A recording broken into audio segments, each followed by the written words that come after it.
Hi, it's time for another verb of the day.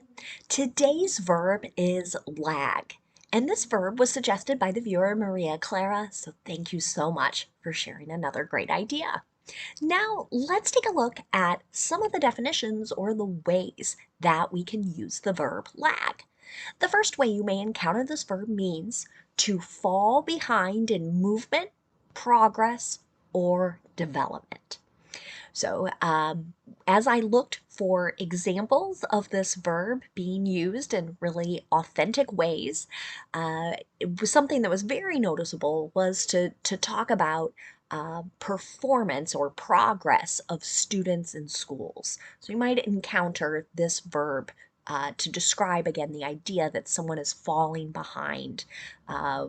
Maybe developmentally, they're not where we anticipate they should be for their particular grade or age. I've got an example of that a little bit later.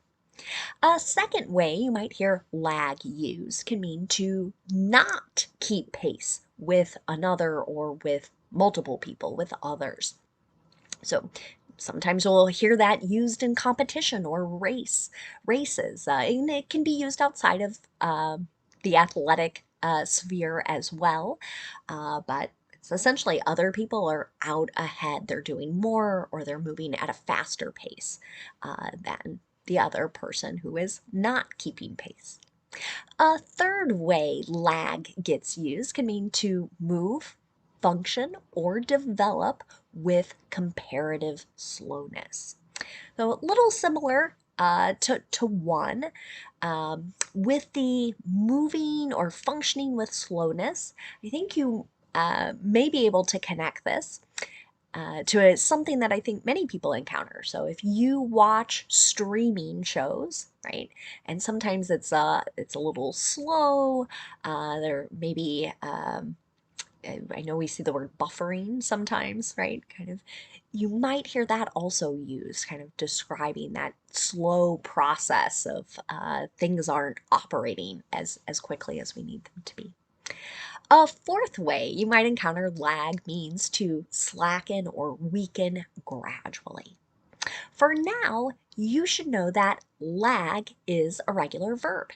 If you want to make the progressive form of this verb, we're going to need to make a spelling change before we add that ing. So here we have a one-syllable verb, and it falls in the pattern consonant, vowel, consonant.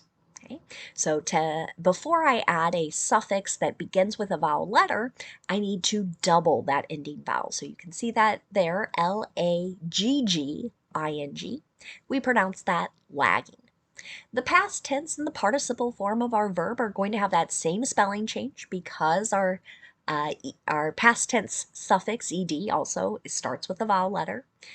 Our base verb lag ends with a voice sound, a g sound. This means when I add the ed ending, I'm just making a d sound. I'm not adding an extra syllable when I say it. So the past tense and the participle form of the verb should sound like this: lagged, lagged. Okay. Now, I don't have phrasal verbs to really discuss with you. Some people might already be thinking, oh, I've heard people say lag behind. And you can actually kind of go back here. If you notice, that word behind is in our first definition. Many people would say you don't have to include that word behind. It's really implied as part of the definition of the verb. Nevertheless, you will see that phrase used to lag behind. I've included it in one of my examples. In just a moment, we'll take a look at it. So, but no additional things we need to know about the verb lag as connected to phrasal verbs. Now, let's do a little verb tense practice. Today, I thought we could review the simple present and the present perfect progressive. Let's start with the simple present. We use this verb tense to talk about habits and routines. It's also very common to use it with facts. The simple present is a verb tense where we need to pay attention to our subject. If our subject is I, you, we, or they, just use the base verb, right? Don't add any suffixes or endings to the verb. However, If your subject is he, she, or it, you want to add an S to the end of this verb. You can see that in my first example here. The U.S. lags in key components for solar and battery manufacturing. So I borrowed this particular sentence from a recent news report talking about how we don't have all the raw materials that we need here within the United States to produce solar battery um, uh, type components and parts. That's what's meant by that sentence. Now let's talk about making sentences in the negative, also in the simple present. Again, we must pay attention to our subject. If our subject is I, you, we, or they, use do not and then the base verb. You might also see don't and then the base verb. No special endings there. If your subject is he, she, or it, you will use does not and then the base verb, or doesn't and then the base verb. Notice I'm not adding an S here in the negative. Let's take a look at another example. This treadmill doesn't lag when you adjust the speed. So again, here someone was reviewing different pieces of exercise equipment. And in this particular one, they were saying there wasn't any sort of slowness or difficulty in functioning as you adjusted speed on this device. Now, let's take a look at making a yes or no question in the simple present. To do this, we'll start with do or does. Whichever form matches our subject, that subject comes next. And then we'll have our base verb. Okay. Here's another question. Do your conversations with her lag?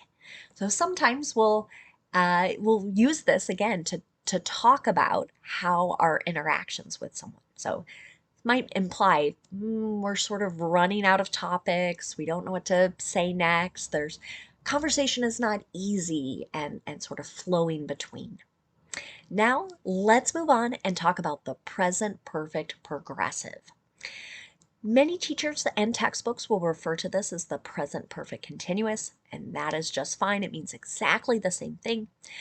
In this verb tense, we are talking about actions that started in the past and are continuing into the present. They may even continue into the future. Many times we're using this verb tense to really focus on how long an action has been ongoing. The reason I like calling this the present perfect progressive is you can see we have 3 P's in the name of our verb tense, and I want you to remember that means you're going to need 3 parts to make a verb. So in the affirmative, if our subject is I, you, we, or they, use have, then the participle been, B-E-E-N, and then the ing form the verb. If the subject is he, she, or it, use has, the participle been, and then the ing form the verb. So those are our 3 parts. Have or has, the participle been, and then the ing form of the verb. Let's take a look at an example sentence. Our district's math and reading scores have been lagging behind neighboring districts. Now I borrowed this sentence directly from the quotation of a superintendent who was making a report, right? So here we're falling behind. We're not sort of meeting or keeping pace with other schools' performance in these 2 areas. That's what the person was indicating. Now let's take a look at making a negative sentence here. To do this, again, pay attention to your subject. Use have or has, followed by not, participle, been, and then the ing form of the verb. Let's take a look at an example here. Moscow and Beijing haven't been lagging to try to spin the events in Syria.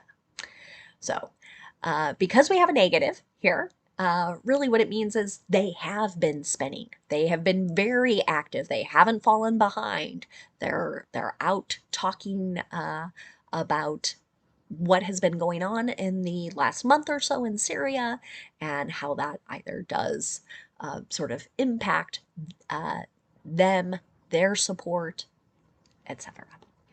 Now let's take a look at making a yes or no question in the present perfect progressive. To do this, start with have or has, then you're going to have your subject, then the participle been, and the ing form the verb. Here's another example. Has his performance been lagging since the injury? Here maybe we're talking about an athlete, right? And that idea of kind of not keeping pace with others. So comparatively to others, how has this person been doing? Now, let's spend a moment looking at some words that are related to our verb lag. And the first word we'll discuss is just the noun form of this word. The noun lag has the exact same spelling and the exact same pronunciation as our verb. When we use this as a noun, generally, we're talking about a period of time between one event and a second, right? And so usually we mean they didn't happen right in a row or consecutively. There was this gap. That might help you understand that a little better. So let's take a look at an example of this in a sentence. Why was there a lag between the commission of the crime and its reporting? Right? So something bad, right? Something illegal happened here, but it wasn't immediately reported. That is what the question is implying there. Another word you might encounter is the noun laggard. This describes a person who makes very slow progress and generally falls behind others. Now, I want to caution you, using this word or describing someone as a laggard is generally not a kind thing. I would be careful of using rather negative words and labeling others. But again, you can be aware of this. So an example of how I saw this used, someone was blogging and writing, is our mayor, the leader of our city, a leader or a laggard, right? So and then this person went on to explain their opinion about the person leading their city government. One more word for us to discuss today. It's an adjective, laggy. And I think we tend to hear this used a fair amount related to technology. So when we use this adjective or when someone uses it, it generally is describing something that has a rather delayed or slow response. So you might hear somebody say, I stopped using that app because it was so laggy, right? It wasn't processing or functioning in kind of the quick way we tend to expect a lot of technology to work these days. Again, I want to say a special thanks to Maria Clara for suggesting today's verb. Thank you all for watching. I hope you have a great day.